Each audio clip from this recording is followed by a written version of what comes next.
Hello and welcome along to the latest episode of the Manchester is Red podcast from the Manchester Evening News. I'm today's host, George Smith, and I'm delighted to say that I'm joined by my colleague Tyrone Marshall this very sunny Monday morning.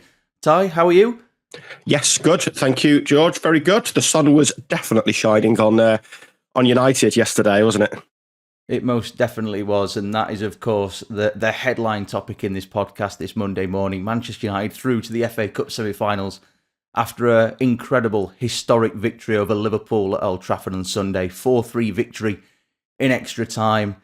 A truly stunning afternoon that we're going to reflect on in this podcast. We're going to dive deep into the individual performances of that showing, the overall showing, what's next for United, what's to come, and much more as well. But there is, of course, only one place to start, and that is with an overview of that victory at Old Trafford on Sunday afternoon. Ty, I don't think any adjective could do it justice. It was a truly stunning afternoon, and an afternoon that I can't recall seeing Old Trafford like in a long, long time. Yeah, I mean, it was, and it certainly ended up that way. It was, it defies belief, really, looking back on it. It's, normally from a win like this, especially at the start of an international break, just to frame it in terms of like what we do, if United lose a game like that at the start of an international break, you think, I've got no idea what we're going to write about for 2 weeks. They win a game like that, and you're normally like, right, there's loads of ideas there. But I sort of looked at it this morning and I thought, I don't feel like there is loads of ideas there because it was just so unhinged. Like, I mean, Bruno Fernandes isn't going to play centre-back at Brentford. Anthony isn't going to play left-back. The things that led to it, it's like complete one-offs. It was completely bonkers. It was totally off its head. And it kind of makes it, there are, as a win, it was incredible. As a game, as a moment, it was incredible. As a momentum builder, it's incredible. But it didn't really give you anything going forward because, like I say, the system they ended up at was just completely crazy. And it was, extra time was incredible. It's easily forgotten now, but even, watching bits of it back this morning, that second half was so bad until the 85th minute. And they just weren't in the game in that second half at all. And strangely, I watched most of that second half and kind of from half an hour onwards, and I thought they looked knackered. I don't understand why they look so tired because they couldn't get on the ball. They were being outrun by Liverpool, and you just thought they all looked knackered. And then suddenly, in extra time, they didn't, and they just kept going. And that's just what made it so bizarre. You watch most of that second half, and while it's 2-1, you're always thinking there's a chance.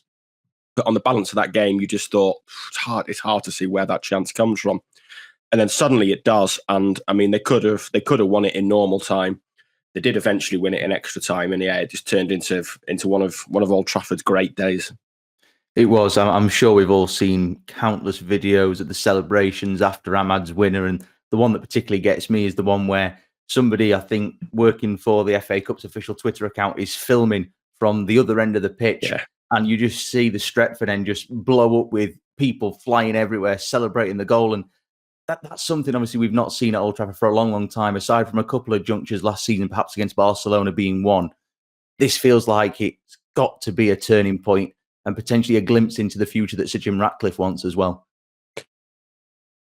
Yeah, it was Old Trafford at its best, wasn't it? Like you say, the video of those celebrations. The limbs on the Stretford end was from that angle at the other end was absolutely incredible, and you'd like to think it would be a turning point.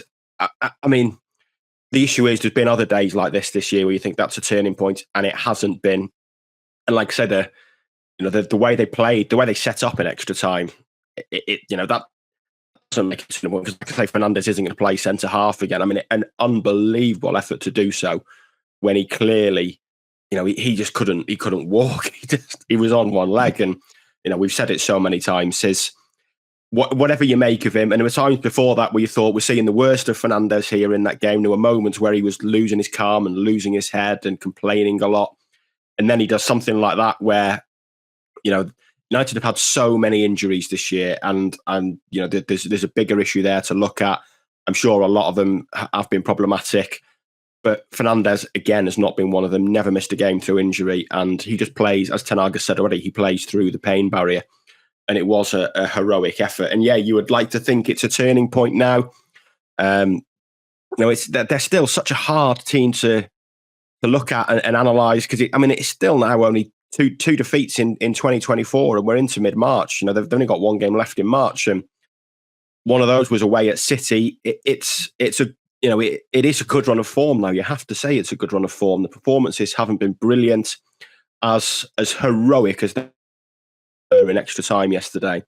Like I say, the second half would be a concern because it just felt flat and a bit lifeless, really, and until the goal. And maybe you can say it worked, staying in the game worked, but I think Liverpool wasted a 5-on-2 that it kind of worked because Liverpool were a bit sloppy, and it was almost like United lulled Liverpool into false insecurity with the second half. With the fact it was so flat, it was almost like it made both teams go a bit flat, and then suddenly United just sprung in life, almost a bit of rope-a-dope to suddenly spring into life and get that goal from Anthony. But in terms of the euphoria of the moment, of what it means, of the high it gives everyone, the boost it gives everyone, you really would hope it is a turning point. I mean, in a way, it's a shame there's now no game for 2 weeks because you really want to go and build on it.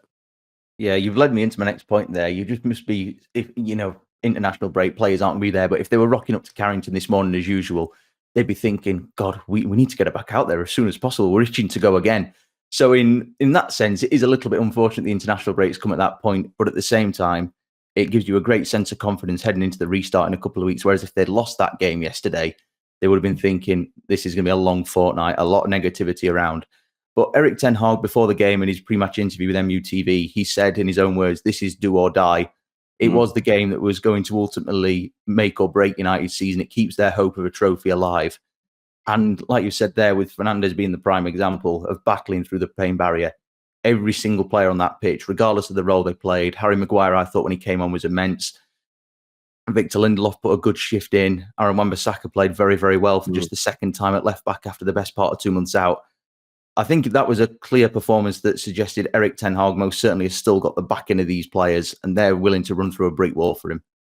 Yeah, absolutely. I thought that. And to be fair, it's kind of looked that way all season, no matter what we think about Ten Hag and the mistakes he's made and the tactics this season. And like I say, I didn't think it was faultless. I mean, his substitutions were very good yesterday. That was an area he was strong in last year. And yesterday, his subs were really good. And, he cobbled together that extra time team as well as he could. It was quick thinking to do it.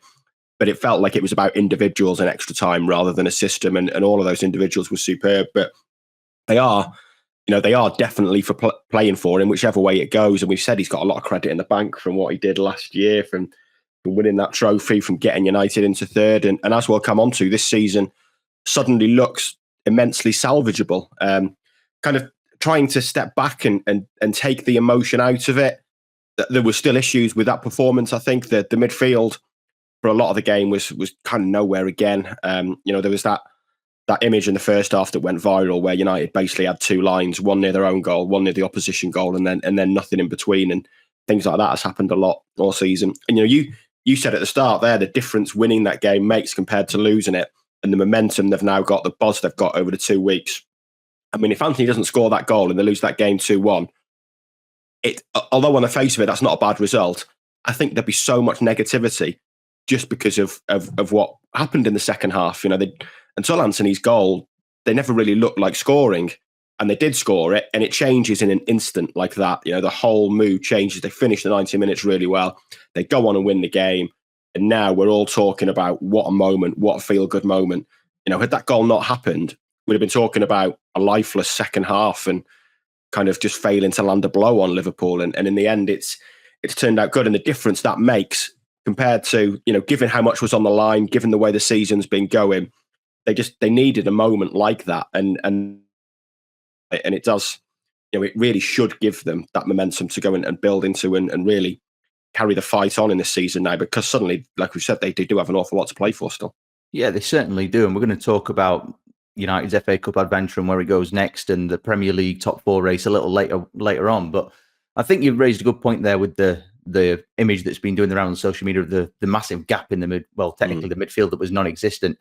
Kobbie Mainoo yesterday was absolutely outstanding, I thought. And if Gareth Southgate's listening to this, he really needs to get him in that squad for Germany come the summer. There's no way that young man can be playing under 21s football for much longer at that international level. I think there's obviously been a lot of debate about Kobbie Mainoo in terms of what is his best role. Is it the number 6? Is it the number 8? I think the way that he progressed the ball yesterday and advanced, making those attacking runs, for me, in my opinion, it's clear he's got a future as a progressive number 8 for United in that midfield. provided United can get him a world-class destroyer, similarly in the mould of Rodri across at City, to sort of mop up the danger and certainly not leave United's backline exposed. Do you think Mayu, looking forward, is that progressive player, the link player between the defence and the attack, rather than just being the sitter? For me, as a number 6, he's got far more to offer than just sitting there doing the dirty side of the game. Yeah, I think so. Absolutely. I think Gareth Southgate has said the same. I think after the Nations League draw, he was asked about Kobbie Mainoo, and he said the same thing. I mean, the speed of his feet, absolutely immense. And I noticed it particularly in the win at Luton as well. I think it was last month now, wasn't it? And there was times there where, it'd be under pressure, and it's one of those where it feels a really small, intense ground, and it just produced 3 touches and just move away from pressure, move away from Luton players. And he did it again yesterday with some of those dribbles. I mean, he looks such a talent. And I think it was telling that when he came off, when he walked around, when he got back to the technical area, Jurgen Klopp gave him a little high five and, handshake of appreciation. I think that's a manager appreciating what a special talent that player is. But you're right, he is not a holder. I think, if you got him in that England team alongside Declan Rice, I think the two of them could perform a job like that. They could kind of dovetail. I don't think it works as well with United at the moment. I mean, obviously Casemiro didn't play yesterday. There's question marks over his future. I looked at that midfield of Mainu, McTominay and Fernandes and thought it looked a risk.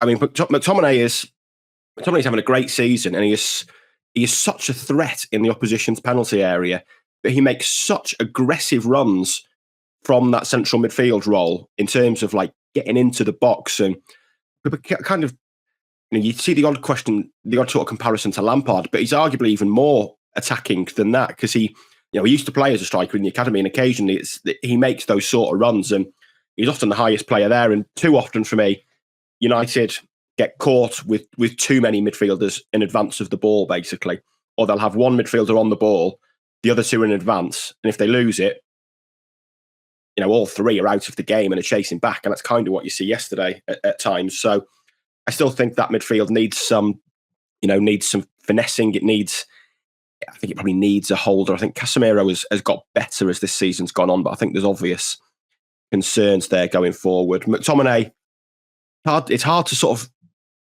find a role for McTominay. I think he's still a very valuable squad player. You'd still have him in the team occasionally. It worked yesterday, but like I do think I think we all know now he is not a holding midfielder. He is too valuable going forward to just be a holding midfielder. But I do think if he's playing next to Mainu, it kind of leaves them a little bit exposed in that area. So still not perfect, as well as they kind of played individually as midfielders, that 3. There's still a concern there. But I mean, Kobbie Mainoo was absolutely immense against one of the best teams in the Premier League, and he is such a talent. I don't think United would be too disappointed he's not in the England squad.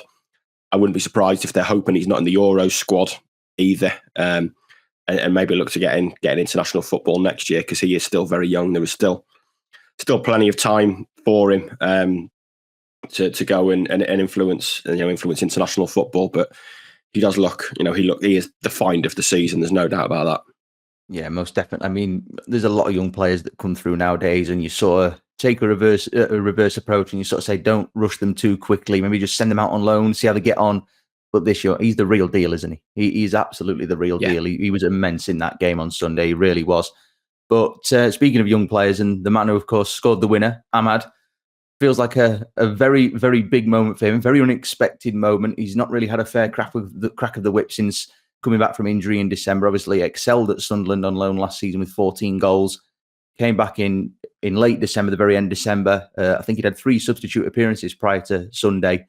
Then he comes on, scores the goal, gets a very, very harsh red card in the circumstances. I know rules are rules, but what a spoil sport the ref was with that. But for him, it feels like a potentially breakthrough moment. Hopefully, I know you've done a piece on it this morning yourself, Ty. Yeah, it's got to be a breakthrough moment for him, really, because it has felt like he's running out of time at United. And I said that I wouldn't be surprised if he was sold this summer, certainly if Ten Hag was still in charge, because that's what we've seen him do with players of that age. Unless you're ready to really be a first team squad player, you get sold. But maybe Amad is. It's been such a strange season for him, just so rarely used. And when he came on, and it's not just the goal. I thought his all round performance was really good. good with the ball, really good off the ball, good pressing, diligent tracking. Even the goal, he was the one that took the ball off Harvey Elliott and kind of started that move. And yeah, it did feel like a big moment for him. He needs to get more chances now. I mean, I said in the piece that obviously, it's a special moment for him. And like I say, the reality is that rule of taking your shirts off is a ridiculous one, really. And especially in that kind of moment. I mean, it shouldn't be a second booking. But those are the rules. That is the rule. He did know the rule. And now, we've been talking about momentum. He's got it. And now suddenly can't play. And one of the issues for him is that he's probably competing with Anthony for a place in that side before you get onto Rashford and Garnacho. And Anthony did pretty well as well when he came on. He scored the goal, ended up playing at left back and actually put a real shift in at left back. And now Anthony is available. Anthony can play at Brentford. And you just hope that red card, although we all kind of it's not really been a big issue, in the grand scheme of things, it's not a big talking point. But you just wonder whether he'll look at it and think, I should have kept my shirt on. I shouldn't. And like we say, obviously it's a ridiculous rule, but it is the rule. And you just hope he doesn't watch that Brentford game and see Anthony come on and make another impact. And then suddenly you're thinking, where's he going to get a game from again for the rest of this season? I mean, he has got the versatility to play centrally. I think he could play that Fernandes role when United are pushing for games. I think, he played as a false nine for Sunderland, so he has got the versatility. But you just hope that it doesn't kind of kill the momentum for him, because with that Brentford game, it's going to be 19 days now until he can play at Chelsea. And I think, I don't think he's going to start that game. I think it's going to be back to influencing games off the bench.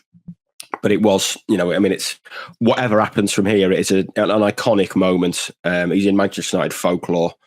I said in that piece, if he hadn't deleted his social media accounts, he'd have a new profile pic this morning, because it was a truly iconic moment. It was, and it's probably bagged him cult hero status at Old Trafford forever, to be fair to him.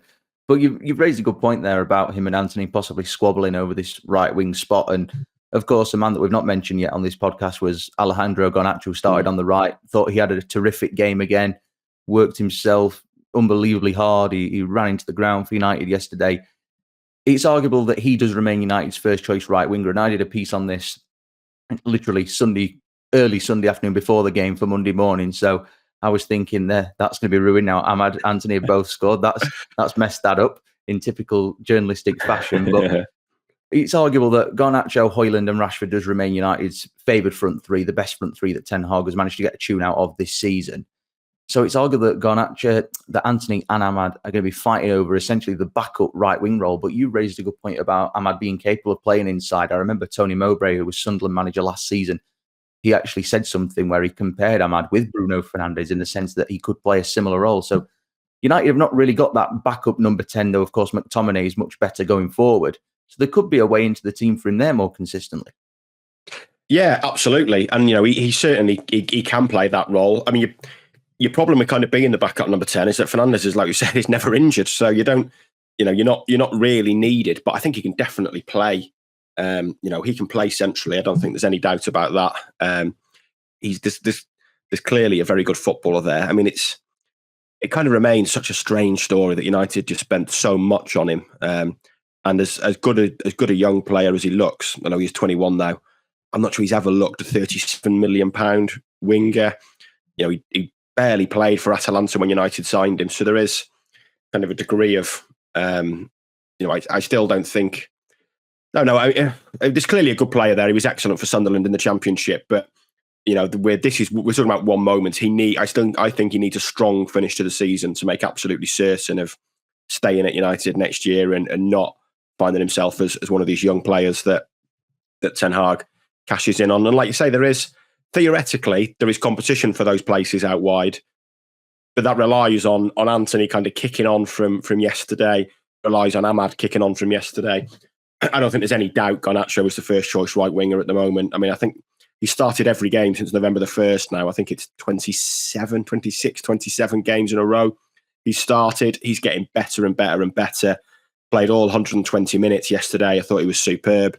He looks the real deal. We're talking about Amad and kind of not knowing how much is there and where his ceiling is. Well, we know with Garnacho, his ceiling is stratospheric, really. So, I don't think Amad is going to get him out of the team at the moment. I don't think anyone's getting Rashford out of the team. He's not had a great season, but I think he's been gradually getting better and better. And that was a big goal yesterday because he'd missed 2 really good chances before then. And okay, the one in the last minute at normal time might have been offside, but the flag didn't go up and he did miss it. So it felt like that was a big goal for him because, again, if United lost that game, there would have been fingers being pointed at missing those 2 chances.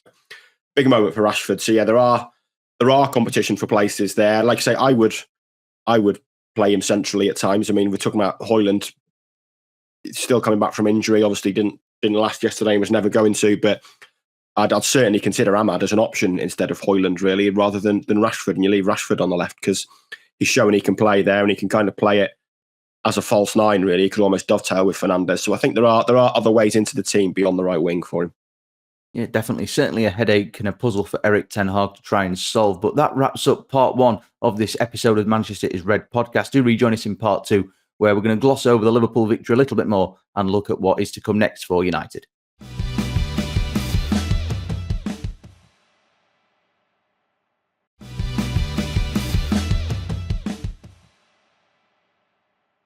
Welcome back to part 2 of the Manchester is Red podcast. Ty, as we said there, United obviously into the semi-finals of the FA Cup. Their reward for that is Coventry City, the lowest ranked side that are left in the competition. They had their own bit of drama at the weekend, beating Wolves 3-2 in dramatic fashion at Molineux on Saturday. The Sky Blues, of course, as I say, the lowest ranked team left, the only championship club in the hat for the semi-finals. It's probably the draw that most United fans would have liked. Certainly not going to be an easy game. Coventry no pushovers by any stretch, but this is a golden opportunity, isn't it, to make a second successive FA Cup final? Yeah, it is, and absolutely no doubt about it. I mean, there feels like there's still a bit of pressure on Ten Hag, and losing to Coventry in the semi-finals is just absolutely unthinkable. Really, I mean, they have got to go on and they've got to reach that FA Cup final, and his cup record is looking pretty good with United. Obviously, 2 cup finals last year, looking now like another one this year. It is. I think it clearly is the draw that most United fans wanted. I just wonder whether it would have been better to play City in the semis. If we're talking about another Manchester derby cup final being on the cards here, you'd certainly expect City to beat Chelsea. But it feels like there's going to be pressure on in that game again. I mean, you don't want to lose successive Manchester derby cup finals. If the unthinkable happens and City are going for the treble again, do United really want to be in that position of having to try and stop City winning the treble again, or potentially failing to do so again? So yeah, I'm sure, looking at it rationally, I guess you want the easier semi-final draw and make sure you place in the final. And who knows, maybe Chelsea beat City. But part of me wondered if we're saying you've got to beat City to get to win it, then maybe you'd rather have them in the semi-finals when they might feel a bit less pressure than the repeat of last year's final. But it is a huge opportunity, and I think they've got to just take care of business first and foremost on a month's time, 20th, 21st of April, and make sure they get into that final and then see who they're playing and do what they can and at the end of May. It's a cliche, isn't it, that you've got to beat the best to win any competition. You've got to do that regardless, whether it's international football, club football or whatever. But as soon as that draw was made last night, I thought to myself, we're looking at an all-Manchester final again here. So United have got to be happy with facing Coventry, even though Coventry have done a terrific job to get this far. Really impressive run from them, no pushovers, as I say. But an all-Manchester final, like you said, it has the element to put United in a position where they're having to stop a second successive treble from the blue half of the city. So there could be a situation here where United are absolutely rooting for Chelsea, who they probably would have been happy to have faced at the semi-final stage themselves, given that Chelsea are a bit of a hit-and-miss team, very, very nearly blew it against Leicester on Sunday. So United, really, they've got not necessarily a free hit in the semi-finals, but they've got a point now where they've got the opportunity to sort of say, look, we're in this position. We're maybe not the favourites, but we're probably the second favourites now to go the distance.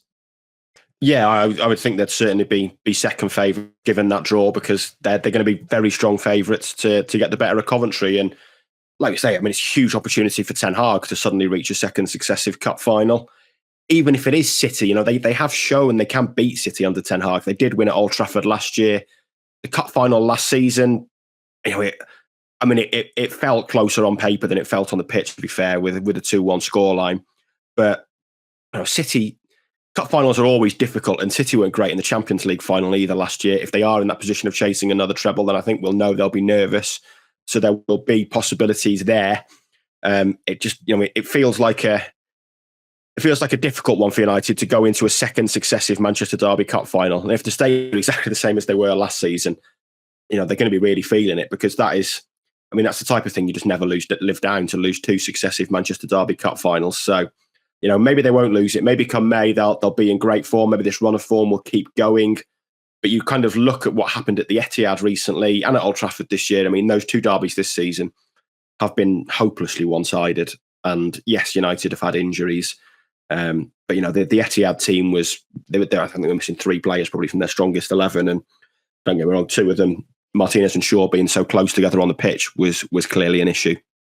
But, over the 180 minutes of derby action this season, it'd be a huge leap of faith to think United could beat City at Wembley in a cup final.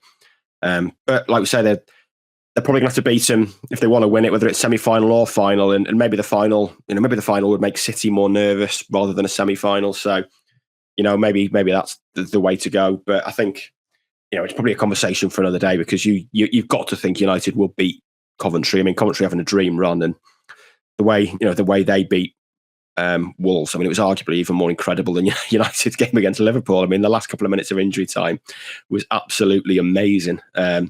So yeah, it'll be an interesting game. Of course, it is narrative heavy, with Mark Robbins in charge of Coventry, having scored the goal that, as folklore tells us now, as the fairy tale tells us, saved Fergie's job. I'm not sure it was ever quite that cut and dry in the FA Cup, but that is how the story is now told. So there's a certain irony to Ten Hag coming up against Robbins, when Ten Hag is maybe looking at the FA Cup for similar favours this year to try and save his job. Yeah, quite possibly. And as for the FA Cup, in terms of winning it, say United do go the distance now and do lift that trophy at the end of May at Wembley, I think, in my opinion, it probably would eclipse the Carabao Cup triumph last season. The FA Cup's considered as the more illustrious prize of the 2. Obviously, there's the elephant in the room of the top 4 race, and we're going to touch on that in a little while. United sort of parking that this weekend and just enjoying the FA Cup moment that they had. But I think winning the FA Cup, regardless of if they get in the top 4 or not, and possibly they might not even need a top 4 finish for Champions League football next season now, I think winning the FA Cup, would that resemble progress from last season and a step up, even though performances, of course, have not been flamboyant and pleasing on the eye at times? But if you win a trophy, and one as big as the FA Cup, it's a big, big prize to have achieved. It is, yeah, it is. If they win the FA Cup and finish 6th, I don't know. I'm not sure if I can frame that as an improvement on last season. Maybe it's similar-ish, but they've dropped 3 places in the league. I think we always felt that they would find it difficult to finish 3rd again, just because we expected certainly Liverpool to be resurgent, probably expected Chelsea to be as well, and they've clearly definitely not been. I totally agree with you that if they win the FA Cup, I think it would probably be better than the Carabao Cup, presuming they do have to play City in the final. If they win the FA Cup by beating Liverpool and City, I think you'd have to say that is a phenomenal achievement and a phenomenal cup run. The Carabao Cup was brilliant last year, but they had home draws all the way, apart from a 2-legged semi, and then beat Newcastle in the final. This year they've had away draws in the FA Cup. They've found it harder in terms of the draws, and then they get a home draw and it's against Liverpool. So I think they're doing very well to still be in the semis. I think if they win it, it would eclipse the Carabao Cup for sure. It is, it's one of those now where it's like, is the FA Cup enough to save you if the league season is underwhelming? It certainly would have been 15, 20 years ago. These days, it's probably not. You only need to ask Louis van Gaal whether he thinks it is. I think we all know what the answer would be there, because it wasn't enough to save him. But there's opportunities there for United to make up ground in the league. We're going to come on to it, but I don't think they should be finishing 6th now. I think really they should be eyeing up at least 5th, if not 4th, but certainly at least 5th. And if they do, if they do stumble again in the league and there's some more underwhelming performances, but win the cup, I think that'd be right in the balance for Ten Hag, really, on whether he's done enough. If they think they win the cup and get 4th or 5th, then definitely you would give him another season. But I think like we said, their form now in terms of results certainly is pretty good. They're starting to score goals, so I think they've got to be looking at at getting Champions League football at the very least now, and then hopefully, reach that cup final and then see what comes at the end of May. Yeah, fingers crossed. And you've actually raised a very good point there about the respective runs that United have had to the semi-finals this season, the final of the League Cup last season. You think back to that run in the Carabao Cup last season, they had home games of the likes of Burnley, Charlton Athletic, no disrespect to those, to obviously lower league opposition.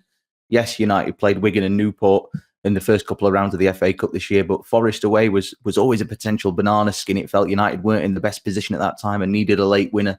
And then obviously Liverpool, that they couldn't really have asked for a harder task with the way Liverpool have been playing in recent weeks. So certainly if United do reach the final and perhaps lift the trophy, you can't say that they've had an easy ride of it. Yes, the first 2 rounds were plain sailing, grand scheme of things, but beyond that, they've had to fight to get into this position. Yeah, they definitely have. And even the early rounds, I mean, you kind of expect lower league opposition in the early rounds. They were both away. They were both kind of banana skins because it didn't feel they were playing very well at the time. Wigan, they made very short work of. Newport, I mean, it briefly threatened to get really embarrassing when they got dragged back to 2-2. But, since then, like we say, Forest away is pretty tough under a new manager. They did well to grind it out there. And certainly the last half an hour of that game, they played pretty well. It felt again like it was one of those games that was a bit too open, really, for 55, 60 minutes. But they did take control of that. And then, like I said, they got Liverpool. I think if if they were to beat City in the cup final, then I think you'd say beating Liverpool and City on the way to winning a cup is a huge, huge achievement. And it kind of shows, it shows what the potential that is within that squad if they did pull that off. We're not seeing it enough over the league season, but it is certainly there. Yeah, it definitely is. And United now obviously 1 game away from that final, and fingers crossed they can make it. But that does conclude part 2 of this Manchester is Red podcast. Do rejoin us in part 3, where we're going to have a little look at the top 4 race, because there was a couple of games in the Premier League of interest over the weekend, and just why 5th place might be enough to get United into the Champions League for next season.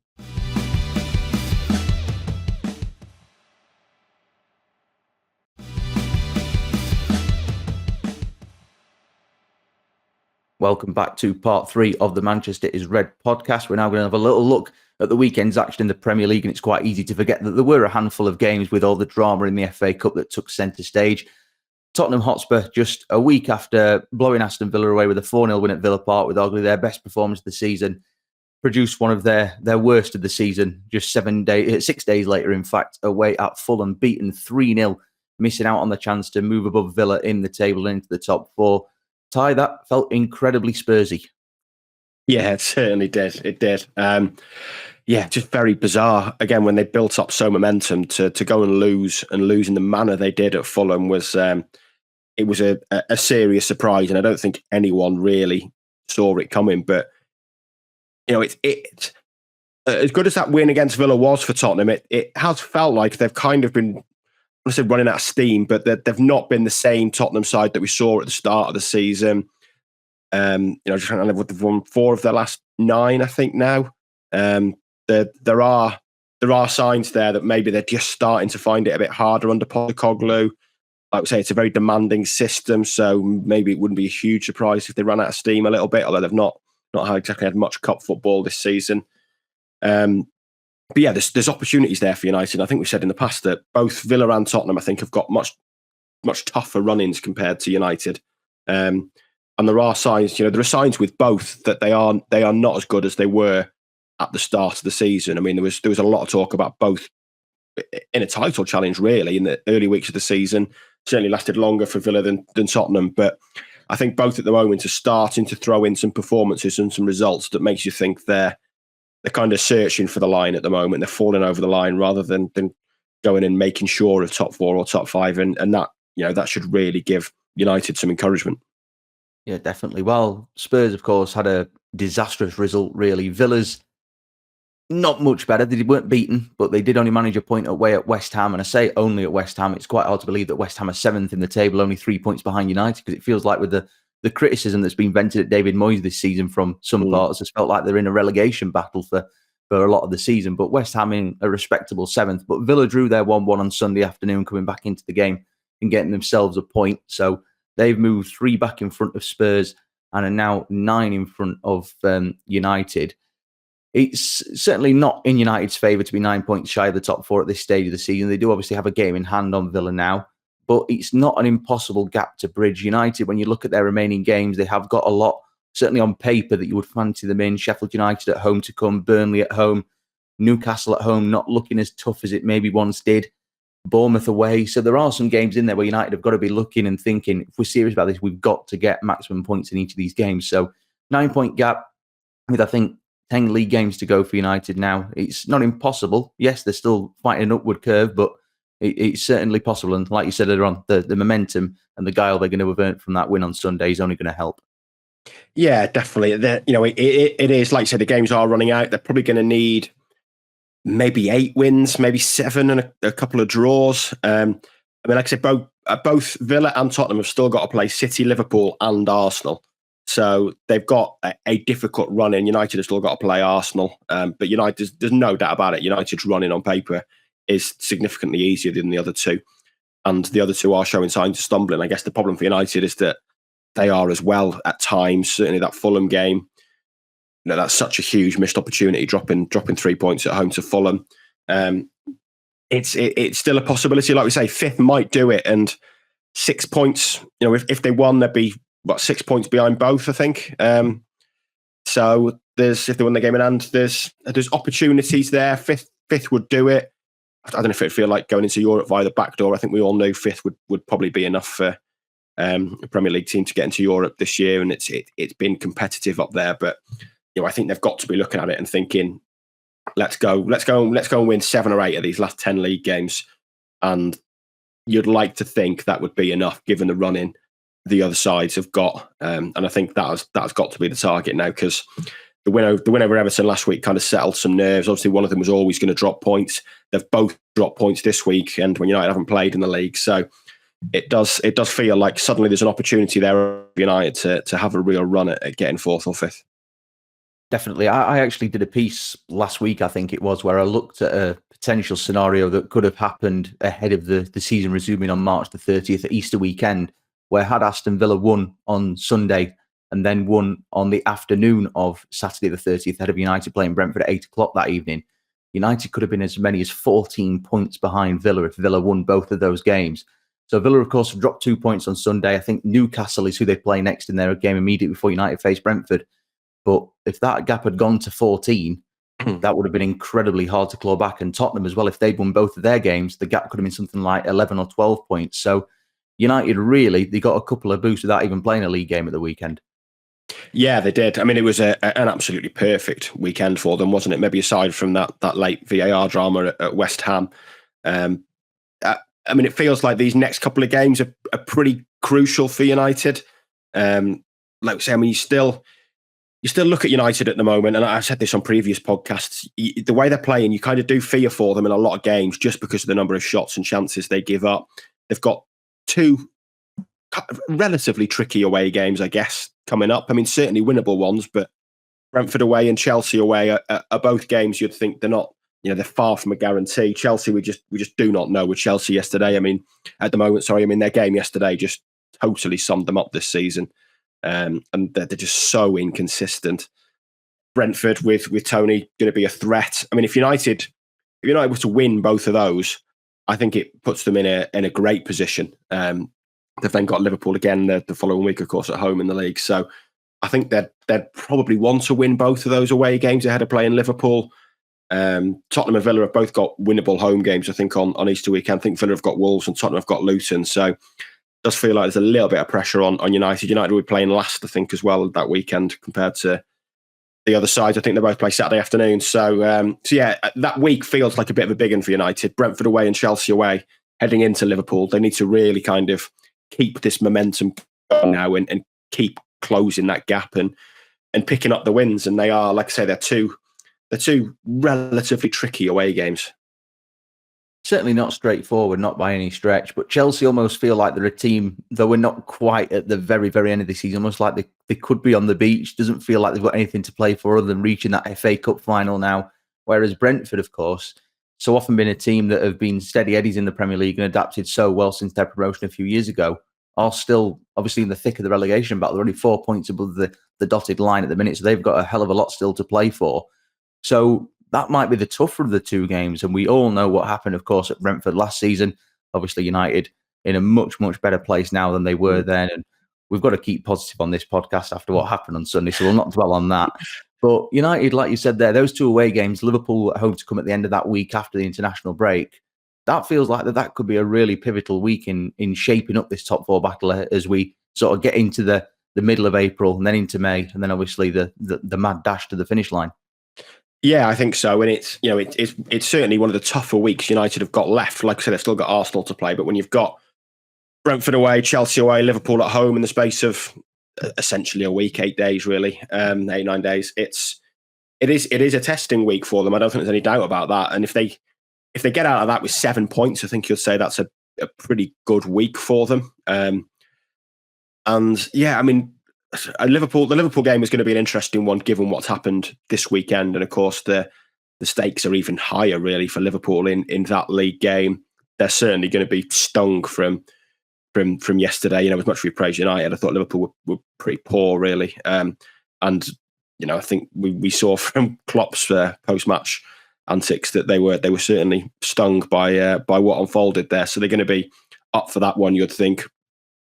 Chelsea, I just find Chelsea so difficult to call. You never know what you're going to get from one day to the next. I mean, United's home performance against them was as good as we've seen, certainly attacking wise, from United this season. They just absolutely destroyed Chelsea that day and should have won by a lot more than 2-1. But Chelsea have their moments. They look like they're picking up wins and suddenly stringing some form together every now and again, and then they just completely collapse and fall apart. And they're just, they're even doing it within games. I mean, they were in cruise control yesterday, and then suddenly they look like they've lost their heads and eventually get back and win it, but only when they've booed one of their own players off. And it's so difficult to call. And the Brentford one as well. I mean, like you say, Thomas Frank is still getting a lot of praise. I mean, he seems to be still being mentioned for huge jobs at the moment. Yet, I mean, Brentford are on a really poor run of form. Obviously, having Reguilon sent off so early on Saturday didn't help them, but they've lost 7 of the last 9, I think, or something like that. Now they're in a pretty desperate run and heading towards that relegation zone. So there's going to be a lot riding on that game for them. But I'm with you. I think it certainly feels like a pivotal week, and it feels like a pivotal week partly because we're talking about the momentum they've built up. If they take 7 points, maybe even 6, but certainly 7 points from that week, you'd say it's still there. If they suddenly go to Brentford and don't win, and they go to Chelsea and don't win, then you're almost saying top 4's gone, really. You'd be in a position where you probably need 7 wins from 8 or something like that after that. So, it's a massive week in terms of keeping this momentum going and keeping themselves in that battle. Yeah, definitely got a spring in this step now, of course. Obviously, he's been forgotten about because of the euphoria that Sunday brought. United, obviously, back-to-back wins now, beating Everton last weekend. Obviously, the performance wasn't quite as enthralling as what happened on Sunday, but they still got the job done and responded to the setback against City the week before. So they do take form into the break. But just lastly, Ty, we did touch on why 5th spot might be good enough for United this season to compete in the Champions League next season. Some people listening might not quite know why that is. But it's obviously because of the format of the Champions League changing next season, and UEFA's coefficient has sort of said, look, that the best performing teams from whatever country this season will get an extra place. So perhaps because of West Ham beating Freiburg last week in terms of an English team advancing further in the Europa League, David Moyes doing United a potential favour here. It looks like England might get that extra spot in the Champions League over Germany. So United could well get into the Champions League with 5th spot, which makes their form even more important now, knowing that they might get 2 bites of the cherry rather than 1. But that's how it all works now with the UEFA coefficient. And United ultimately have got 2 chances now to get into the Champions League and compete with the top teams again. Yeah, absolutely. And while this rule remains in place, I think the Premier League is going to be top 5 most seasons because they are quite clearly the strongest league in Europe by quite a distance. And I mean, you look at what West Ham did to Freiburg on Thursday. I know they lost the away leg, but win 5-0 at home, and that was a big swing from the Bundesliga to the Premier League. And you'd expect things to keep going. I mean, I was having this conversation with a few people over the weekend, but the only team I can see beating City over 2 legs is Arsenal. Maybe a final, you could see someone beating them over 90 minutes, but I don't see Real Madrid beating City over 90 minutes. I think Arsenal are the only team in the Champions League. Sorry, over 180, over 2 legs. Arsenal are the only team that could beat City. Liverpool in the Europa League, you'd think, looking pretty hard to stop.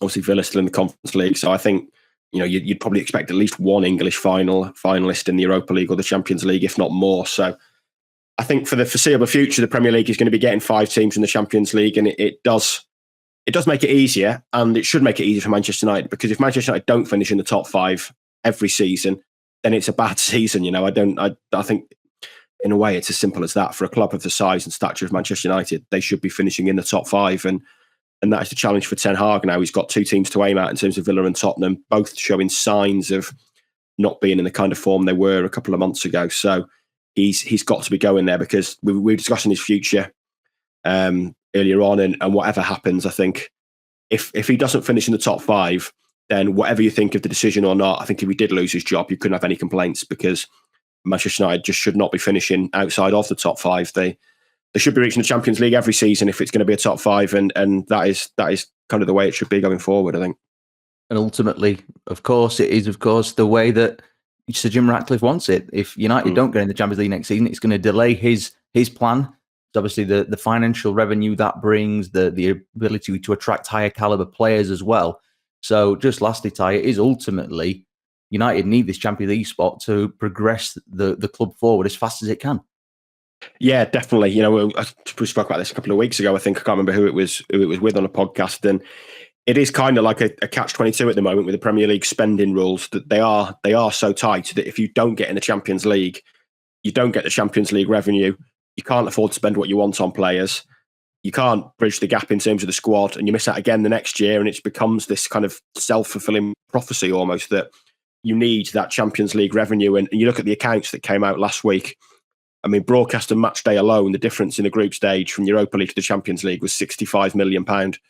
You throw in the prize money, hopefully getting into the knockout rounds, it's it's £100 million swing, I think, from the Europa League to the Champions League, and those sort of fees are astronomical at a time when these spending rules are so tight and so many clubs are kind of struggling to fit within them. So it does feel like there is a lot on the line over the next 10 games, not just for Ten Hag, but for the speed at which United can progress under Sir Jim Ratcliffe. Most definitely. It's certainly a crucial period in the season, and will be across it every step of the way between now and the end of May. But before we go, we just want to alert you to the Pubcast Awards, which are new within Reach PLC. We've launched the Pubcast Awards, which will honour the finest goals scored in Britain's amateur football leagues only. So if you filmed a Sunday morning worldie or a pub team cracker during this season, the 2023-24 campaign, we'd like to see it. The competition is open to all ages and genders in amateur leagues, and will close at 6 p.m. on Sunday, the 19th of May, which should be around the time the last ball is kicked in the Premier League this season. Once the judges have agreed on a shortlist of the best 10, voting will commence. The 3 goals with the most votes will receive an engraved trophy and a cash prize. First place will scoop £500, second place £300, and £200 for third. So a good prize on offer there if you've got any worldies that you'd like to share with us. But to enter that competition, you can follow the link in the description, or search Pubcast Awards on your chosen search engine. So do check that out. And of course, if you have enjoyed this episode of the Manchester is Red podcast, be sure to leave us a 5-star review on either your preferred podcast provider or on YouTube as well. You can watch us there. Just search Manchester is Red and subscribe to the channel. As ever, we'll be back with another episode later this week. So do enjoy the international break, a brief period of respite before the final rush to the finish line. Take care, and we'll see you again very soon.